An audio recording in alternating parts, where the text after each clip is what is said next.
Ashamaa kabajamtoota fi jaalatamtoota hordoftoota alamiituu akkam jirtan nagaa keessanii ani nagaa kootti galata waaqayyoo nagaa waaqayyoo bakka isin jirtanitti isiniif haa baay'atu obboleewwan koo hunduma keessanuu nagaa jirtanii isiniin jedha.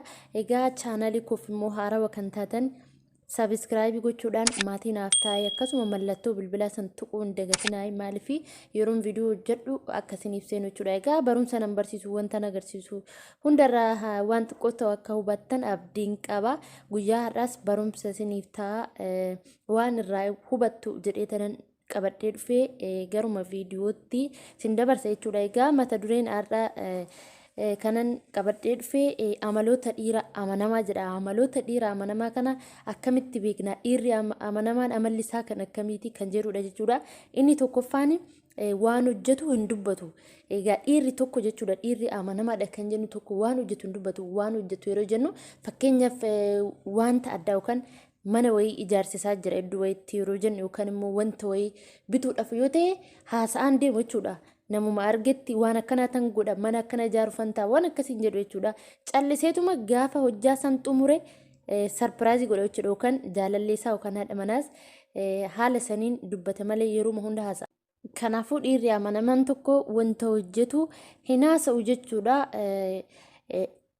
Garuma isaatti qabatee yeroo wanti sun xumurame kan inni dubbatu jechuudha. Namoonni tokko tokko akkanumaan haasa'an jechuudha. Amma olaanaa dhiironni tokko tokko homaa osoo hin hojjetin garuu hojjechuu barbaada garuu immoo waan san osoo hin hojjetin ni haasa'a jechuudha. Kanaafuu kan amanamaan kun osoo hin haasa'in dura hojiidhaan agarsiisa jechuudha. Inni tokkoffaan kana jechuudha. Inni lammataa immoo amalli dhiiraa amanamaa inni lammataa wajjin buluu qofaa miti yookaan wajjin buluu qofa yoo jedhu ifa jechuudha.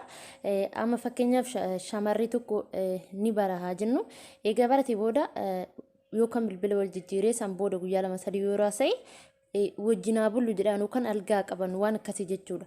Inni kun egaa faayidaadhuma yeroodhaaf malee amanamaa miti yookaan namni suni bultiidhaaf kan barbaadu miti jechuudha nama san. Kanaafuu dhiirri amanamaan wajjin buluu qofaa miti kan si barbaadu namummaa kee akkasuma gara fuulduraatiif wajjin jiraachuudhaaf jechuudha. Kanaaf egaa dhiirri amanamaan si wajjin buluu qofaaf miti jechuudha kan inni si barbaadu jireenya isaa gara fuulduraatiif hawwii isaatiif jechuudha karoora isaatiif. Kanaaf inni lammataa isa kana jechuudha.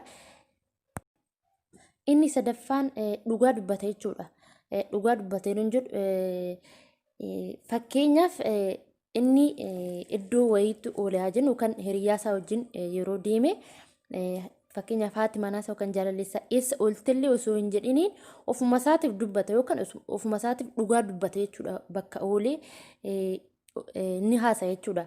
Garuu namoonni tokko tokko osoo bakka inni oolee atillee argitee iddoo akkanaatti ooltee yeroo jetteen kan hin amanne hin jira jechuudha. Maaliif inni sun amanamaa miti jechuudha hin amanamu. Inni amanamaan kun iddoo akkanaatan oolee waan akkanaatan hojjechaa oolee waan akkasii jedhee dubbata jechuudha. Kanaafuu egaa kanaaf amanamaa ta'uusaa kanumarratti ni beekama jechuudha. Maaliif dhugaa ni dubbata jechuudha. Inni arfaffaan investii godha yookaan karooraan deema. Namni kun nama hojiiti jechuudha. Karoora isaa san egaa akkasuma wanti inni hojjetu kun qarshii isaa ta'uu yeroo isaa ta'uu si wajjiniin kan inni kan argamu jechuudha. Kanaaf yeroo barbaaddetti siif argama akkasuma iddoo akkanaa deemna iddoo bashannanaa isaa ta'u iddoo garaagaraa nan deemetti yeroo ati barbaaddetti siif argama jechuudha.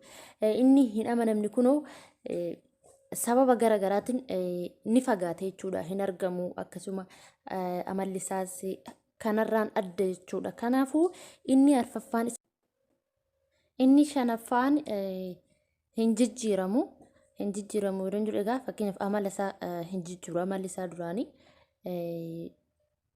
iddoo oolee akkasuma dhugaa dubbachuu san akkasuma immoo karoora isaatiin deemu amala isaa duraa san homaayyuu hin jijjiiru jechuudha. Maaliif amala isaati waan ta'eef jechuudha amanamaa waan ta'eef haaluma duraa saniin itti fufa jechuudha. Inni jaaffaan wal amanu jechuudha. Jarri lamaanuu innis isheen amanaa isheenis isa ni amanti. Maaliifi hin beekama jechuudha. Isaan lamaanuu akka wal amanan waliif wal beeku jechuudha. Kanaaf egaa isheenis yeroo isaa argitu ni gammadde jechuudha. Gammachuudhaan egaa maaliifi namni tokko bultii keessatti haa ta'u akkanumatti jaalalliif jaalalliiwwan jechuudha. Amanamaa walii yoo ta'an jireenyi isaanii gammachuu qaba. Jarri lachuu laphee guutuudhaan jechuudha kan wal jaalatanis kan wal amanis. Kanaaf egaa wal amanu jechuudha jireenya isaanii keessatti haala gaariidhaan kan gammachuudhaan kan isaan jiraatanii. Egaa amaloonni dhiira amanamaa isaan kana jechuudha kanan har'a qabadhee dhufe. Waan hordoftaniif waan hanga ammaatti nu wajjin taataniif baay'ee galatoomaa. Hedduun isin jaaladha. Egaa laayikii sabskiraaybii sheerii gochuudhaan na jajjabeessaa obboleewwan koo walaa jajjabeessuun isiniin jedha galatooma.